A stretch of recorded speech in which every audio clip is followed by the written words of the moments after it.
Good day everyone, we are the group 3 to discuss about the indigenous people of the Philippines. But before that, this is for educational use only. Our group is allowing our instructor Mr. Roldan Indigenous to use this and educational materials. So our topic outline is all about the indigenous cultures and traditions, indigenous land and resource rights, and lastly the indigenous history and heritage. So objectives: the student should be able to first to describe and analyze the belief system and spiritual practices of indigenous peoples. Second, identify and differentiate between indigenous language spoken in the Philippines. Third one is the recognize and interpret indigenous scripts, and lastly, explain the historical narratives and cultural heritage of indigenous people.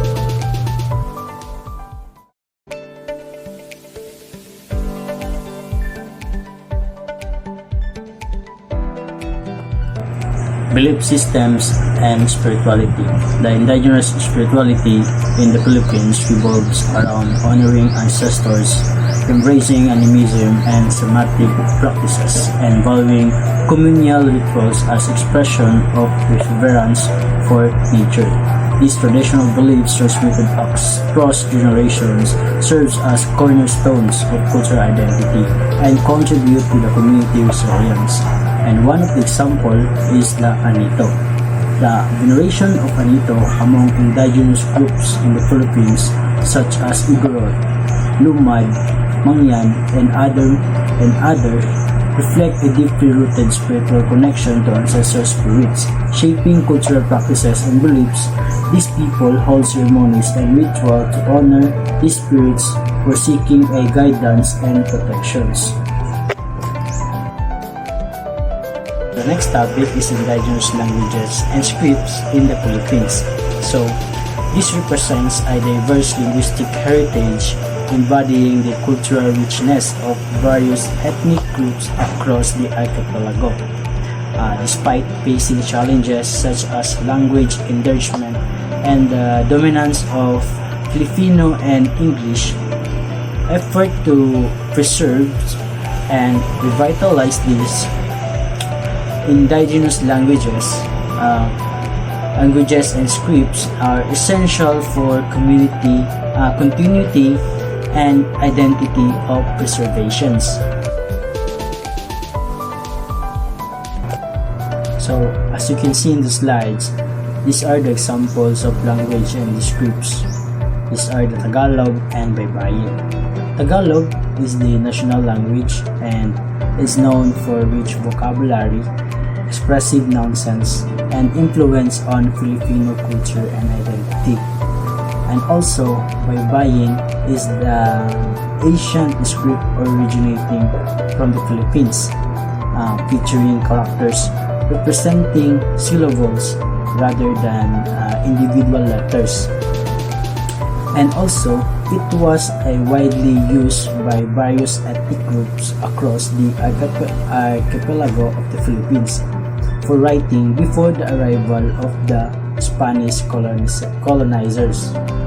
So, effort to preserve and revive Baybayin have gained momentum in recent years as a means of reclaiming the Filipino cultural identity and also the heritage. So, when you think of the Philippines, you might picture the stunning beaches or delicious food. But did you know that this tropical nation also home for a rich treasure trove of the indigenous art form? The Philippines is a melting pot of cultures, each with their own unique art forms that have been passed down through generations. These art forms range from intricate weaving to pottery, tattoos, and bamboo crafts to music, dance, textile art, and wood carving. So let's embark on a journey to explore the diverse indigenous art forms in the Philippines and appreciate the beauty and craftsmanship that makes them unique. So, arts in the Philippines from the beginning of civilizations to the present. So they reflect a range artistic influences on the country's culture, including indigenous arts. So Philippine arts and crafts consist of two branches, the traditional and non-traditional art. So let's let's focus only on traditional art. So first, traditional art is ethnomedicine. So ethnomedicine is one of the oldest traditional arts in the Philippines. So the example of this is coconut healing oil being processed by the specialists. So herbal remedies, contenting mental, emotional, and spiritual techniques are also part of many traditions as well. So next is folk architecture. So folk architecture in the Philippines varies by ethnic groups, and structures are made of bamboo, wood, coral, rattan, grass, and other materials. They include the hut style bahay kubo. So the example of this is the coral house, the oldest surviving coral house in the Batanes and still used today since 1887. So coral house is used to protect from harsh and sandy winds or storms. So next is maritime transport. So maritime transport includes boat houses, boat making, and tradition. This culture is structures traditionally made up of wood chosen by elders and crafters. So the example of this is the galleon. So Manila galleon visiting Micronesia in 1590s. So next is weaving. So weaving is an ancient art form, and each ethnic group has a distinct weaving technique.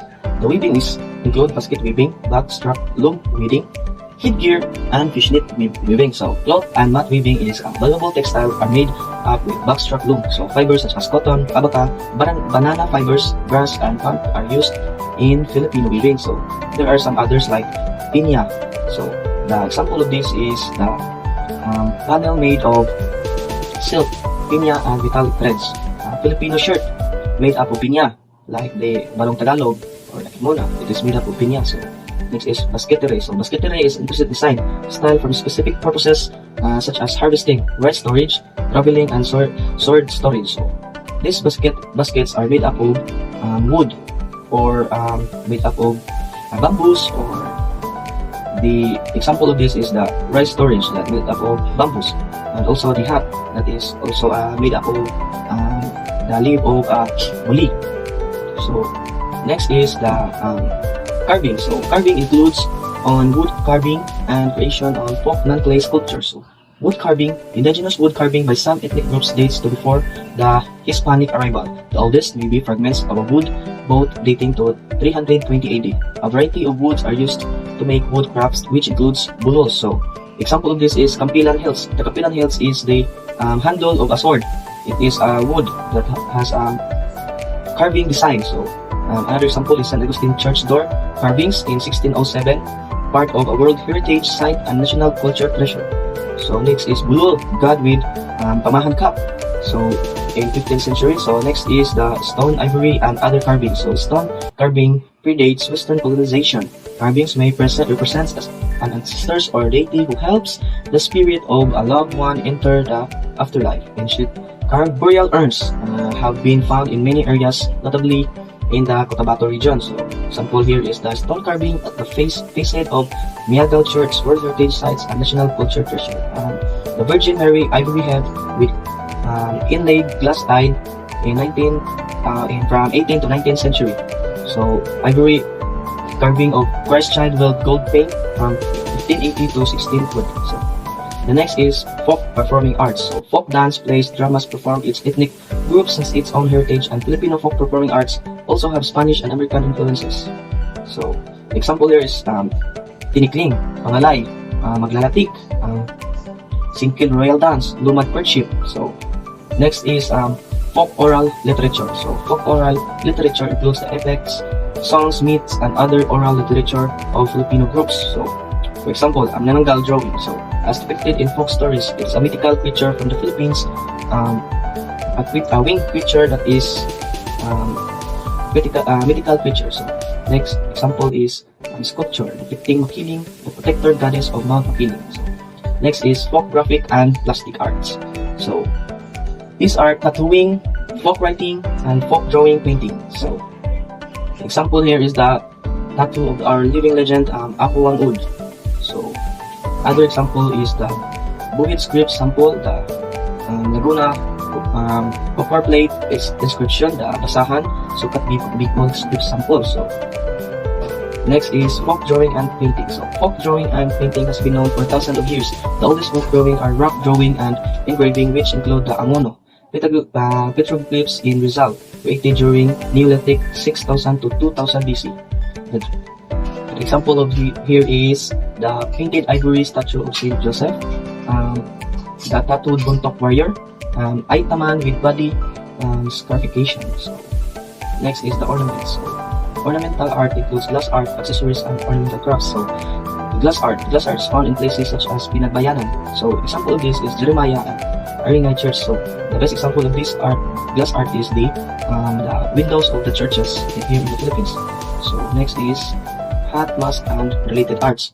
So the example of this is the buntok wood hat. It is made of metal.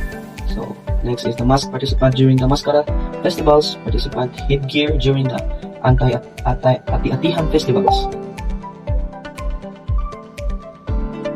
So, rituals and ceremonies. Religious beliefs, rituals, practices, and customs are all part of the spiritual expression. What to believe and how to manifest that beliefs is entirely dependent on the individual religious beliefs and practices, which are formed in relation to their context and culture. Here are some rituals and ceremonies performed by the Filipinos in all regions of the Philippines. First is pagdugo. So, according to popular Filipino beliefs, pagdugo or bloodletting is often done before a house is built to help drive away evil spirits that live in the land where they are building their home. Pagdugo is long-standing tradition that dates back to the days when beliefs in Anito and deities were their peak. So, second is festivals. So, a festival is an event that brings people together to celebrate something in the Philippines, where we have a variety of festivals, each of which has its own local importance and unique in its own way. At the end of the day, all holidays have religious spiritual importance.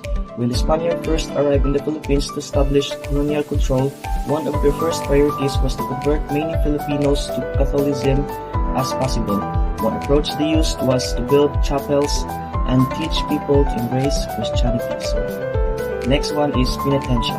So, penitentia, the word penitentia means repentance.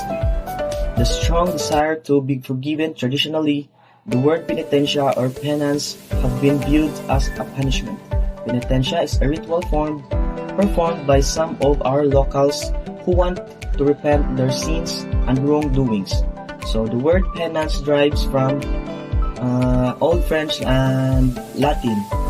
Penitentia, both of which derives from the same root meaning repentance and desire to be forgiven. So next one is marriage. So in the Philippines, marriage is one of the most significant aspects of the family code. They used to be unable to allow men and women to be together unless they were married. A typically Filipino wedding today includes the following rituals: candle lighting, coin blessing, nuptial string tying, and rice grain throwing. When the Americans took over the Philippines from the Spaniards in 1900s, they had to consider the legality of marriage. So next is bayanihan. So the spirit of communal solidarity, labor, and cooperation to attain a specific in it's referred to a bayanihan. Bayanihan is a Filipino word that comes from the word bayan, which means town, nation, or community. Bayanihan literally means to be a bayan, and it refers to spirit of cooperation and unity. So next one is fiesta. So fiesta is typically a time for a cheerful celebration for Filipinos who cook plenty of hearty foods, open their homes to visitors, and parade through the streets. So we pray that in the future the tradition of celebrating fiestas in honor for our patron saints will not be relegated to urban legend. Fiestas became celebrated events under Spanish rule, when the first colonizers noticed that early Filipinos enjoyed celebrations and uses fiesta to entice the native.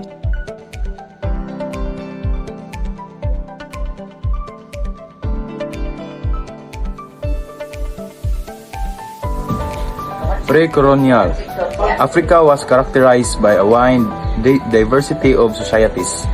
Most pre-colonial societies in Africa were based on communal values in the sense that they are very autonomous units and that members of community took part directly or indirectly in the day-to-day organization of the community. Pre-colonial societies to the societies that existed before European colonization. These societies had their own cultures, traditions, and way of life before they were influenced by outside forces such as European settlers. These are the examples of pre-colonial societies. Number 1 is the Aztec civilization in Mexico. Number 2, the Inca civilization in Peru. Number 3, the Maori people in New Zealand. Number 4 is the Iroquois Confederacy in North America. And lastly is the Ashanti Kingdom in the West Africa.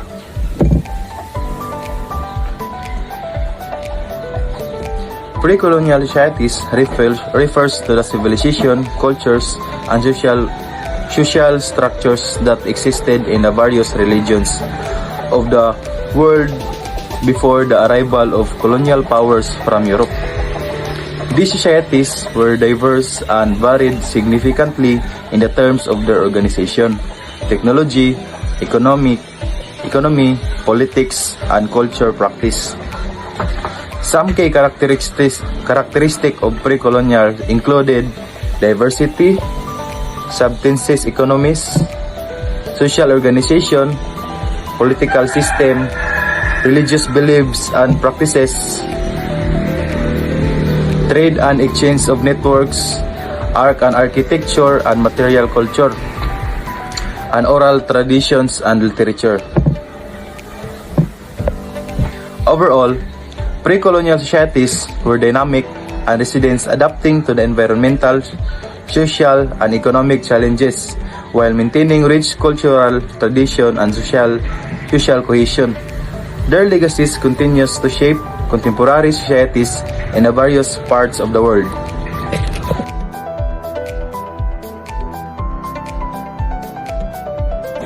My topic talks about indigenous resistance and revolts.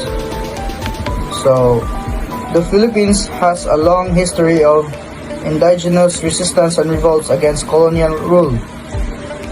Dating back to the Spanish colonization period in the 16th century, indigenous groups such as the Igorots, Moros, Lumads, and others often resisted Spanish attempts and colonization and conversions to Christianity. These revolts were fueled by various factors, including exploitations, forced labor, land grabbing, and cultural suppressions. One of the most notable revolts was the Dagohoy Rebellion. It was in 1744 to 1829, led by Francisco Dagohoy, a Boholano chieftain against Spanish rule. It lasted for over 85 years, making it one of the longest rebellions in Philippine history.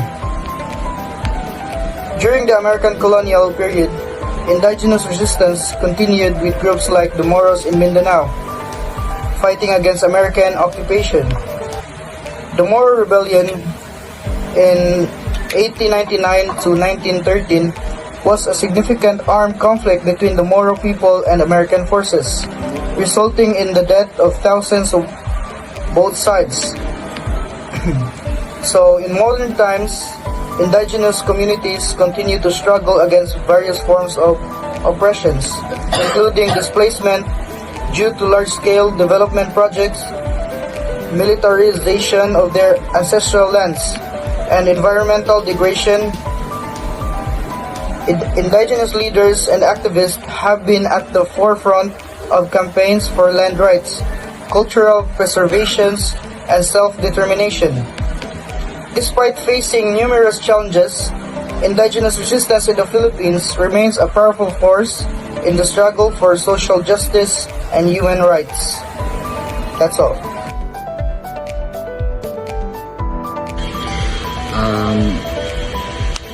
Good morning everyone, I am Hilbel Arvin Miguel and my topic is colonial impact and cultural assimilation. So, colonial impact means that the effects of when powerful countries took control over other places. It's important to know because it changed how people live, their cultures, and even their languages. An example is how European colonies in Africa influence local traditions and societies. Cultural assimilation. It is like a blending different cultures together. Imagine people from one group adapting the habits, languages, or tradition of another group. It's like a mix of cultures where some things from each group become a shared way of life. Colonial impact often led to cultural assimilation as indigenous cultures face changes in language and tradition. Also, social structures due to the influence and dominance of the colonizing power. This process frequently results in the loss of cultural identity and heritage. The impact of colonialism is crucial to understand as it has shaped modern societies and continues to influence geopolitical dynamics. It's important because it has left lasting imprints on cultures, economies, and political system worldwide. For example, British colonialism significantly impacted India, leaving a legacy of language, legal system, and social structures that endure to this day.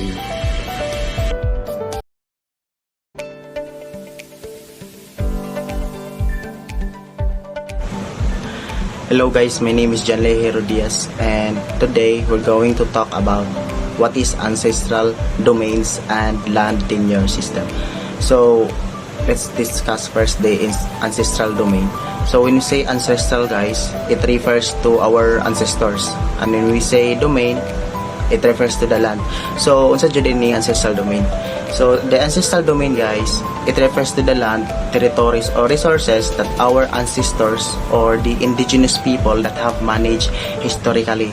So perfect example for this is the Banawi rice terraces located at the northern part of the Luzon. So we all know guys that the Banawi rice terraces, the indigenous people that manage in this specific area are the Ifugaos. And then Ifugaos came from a tribe like Ita or Negrito, and Ita and Negrito are one of the earliest people living here in the Philippines, so they can be considered as indigenous people as well. So another example sa ancestral domain is the Palawan. So Palawan, there are so many coastal areas there and also upland forest, and then the indigenous people that manage on that area are called the Tag Banwa. So the question here is, can ancestral domain be sold here in the Philippines? So ang answer na is no, because these ancestral lands are protected by our government, which is the Republic Act number 8371. So unsa din ni siya nga Republic Act? So on this law, it states that all ancestral domains are owned by ICC or the indigenous cultural communities or the indigenous people itself. This is their private property, but also a community property which belongs to all generations and therefore cannot be sold, disposed, or destroyed. So what is land tenure system? So land tenure system, it is the way people own, use, and transfer land. So it's about who gets to use the land, how they can use it, and for how long. So it could be like owning your own house and land, sharing it with others in the community.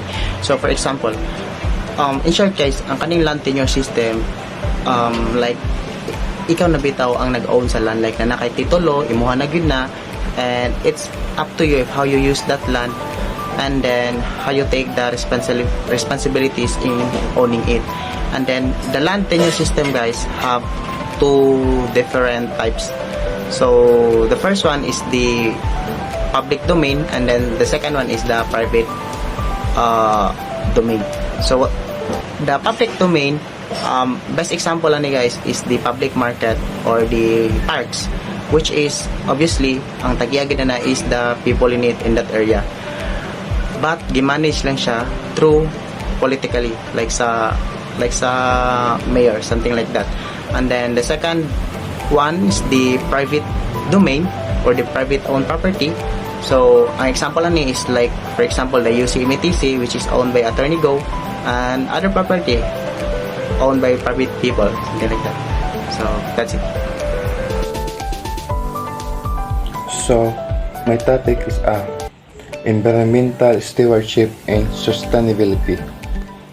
So, the term environmental stewardship has been used to refer to such diverse action as creating protected areas, replanting trees, limiting harvest, reducing harmful activities or pollution, creating community gardens, restoring degraded areas, or purchasing more sustainable products. It is applied to describe strict environmental conservation actions, active restoration activities, and other sustainable use and management of resources. Stewardship action can also be taken at diverse scales, from local to global efforts in both rural and urban contexts. To pursue sustainability is to create and maintain the conditions under which humans in the race of nature can exist in productive harmony within our human ecological system that permit fulfilling the social and economic requirements of present and future generations.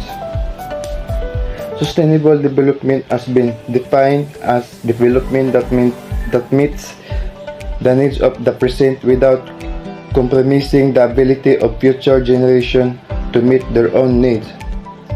Sustainable development calls for concerted efforts toward building an inclusive, sustainable, and resilient future for people and planet.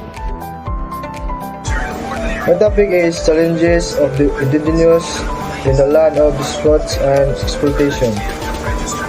Indigenous communities often encounter significant challenges related to land disputes and exploitation.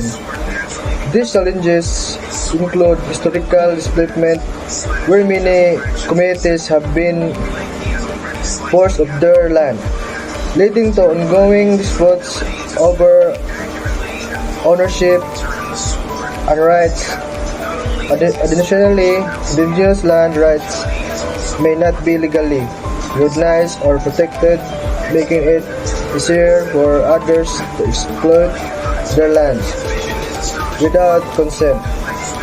Riches of natural resources of indigenous resources land also make them targets for extraction industries, which can result in environmental degradation and loss of traditional livelihoods. Marginalization and discrimination further compound these issues.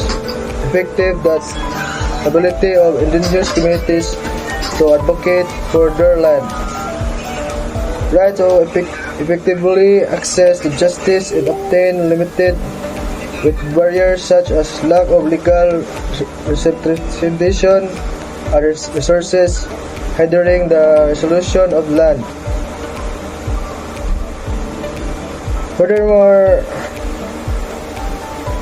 land holds significant cultural and spiritual importance for indigenous community in this displaying conflict over land. Lastly, indigenous community are disproportionately and affected by climate change and environmental degradation, which can exacerbate existing land spots and exploitation. So, good day everyone. Indigenous Ecological Knowledge, or IEK, refers to the collective wisdom practices of understanding and indigenous peoples about their environments and the ecosystems they inhabit. It encompasses a deep understanding of the relationship between humans and nature, passed down through generations via oral traditions, rituals, and ceremonies and daily practices of IEK, is rooted in respect for the land, animals, plants, and all living